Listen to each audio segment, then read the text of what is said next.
Hi, welcome back to Carla Astrology and another episode of the palmistry and the Myers-Briggs. I'm trying to get through these as fast as I can so that I can finish up the series and move on to something else. So we have the ESFP today, and there are four more after that. And again, this series is using Myers-Briggs, palmistry, and Carl Jung association with the tarot. Excuse me. So the ESFP is the entertainer, and they are extroverted, they are sensory, they are feeling, and very perceiving. And so we think of the entertainer. Obviously, they're very outgoing. And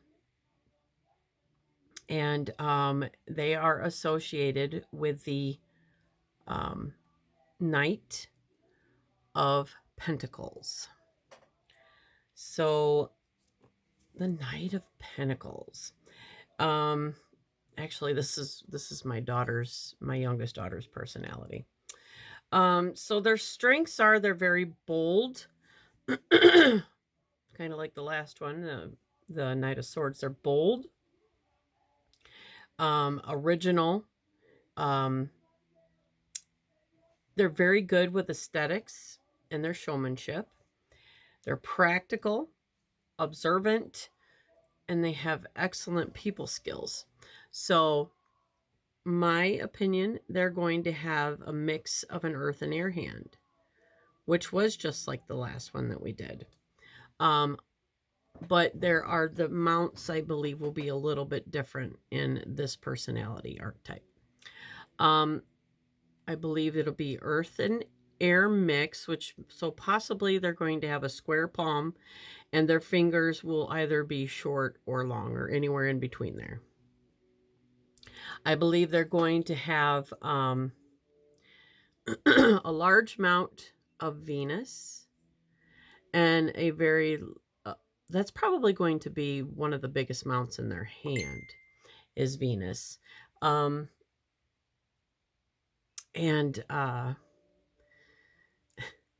getting a message. Nothing new there. And I believe Mercury is going to be very well pronounced because, they are extroverted. I believe that the sun is going to be nicely developed. I believe Jupiter, because they're ambitious, Jupiter will be nicely developed. And then I also think that they are intuitive. So the moon is going to be fairly decent, but I believe that Venus will probably be the largest mount in this individual's hand. So they also have some weaknesses. With every strength, there's the opposite. So they could be overly sensitive, because they're an earth personality, so they're very practical. But on the other side of that is they could be a little bit too insensitive, or not insensitive, sensitive. They might avoid conflict, easily bored, and not the greatest long-term planners. They could be unfocused. So, with that, looking at the heart line, I believe that the heart line is going to be your average length. Like it could be deep, but there's always the possibility that it could be lighter. And sometimes when that line does point down, like here it's curved, but sometimes it curves down. Those are the people that are having trouble with their emotions. So, and if that's in the right hand, or I mean, excuse me, if they're right-handed, it would be in the left hand. Say they might have been born that way, and they are not doing well with you know, overcoming that, then you would see in the left hand that like maybe some faint lines, some feathering off of it going down. And then there, I believe that the headline is going to be a decent, because they're very practical, you know.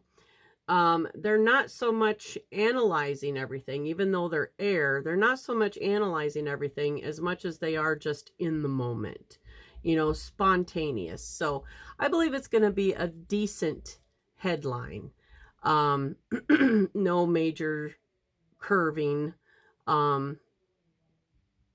I think that the lifeline will be nice and deep again, because I believe Venus is all where you find all your generosity and your vitality, your physical vitality.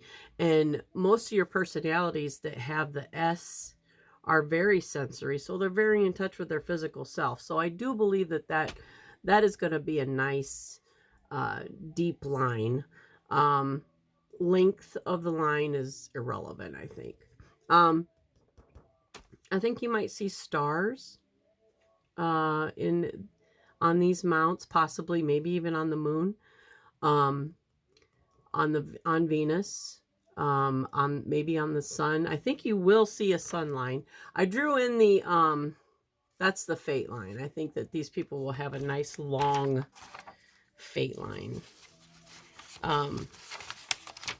I do believe, I'm going through my notes here. The sun line.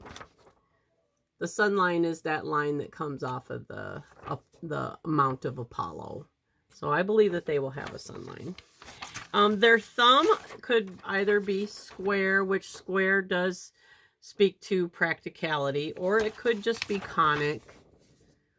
You know, these are your doers, your quick thinkers. And conic thumb does show an artistic personality. Let me see, am I forgetting anything? They do tend to sometimes think or do without thinking. So I think that's where you're going to see this Mars over here might be a little bit more pronounced than this Mars, because this is where you find your willpower, and this is where you find more of your impulsiveness. So yeah, that's what I have. Kind of short this time. Next we will be moving on to the INTP, which is the Page of Wands. So I hope you join me, and I will try to get that one out as soon as possible. And thank you so much for everybody that has joined me so far. And I love you guys, and I hope you have a wonderful day.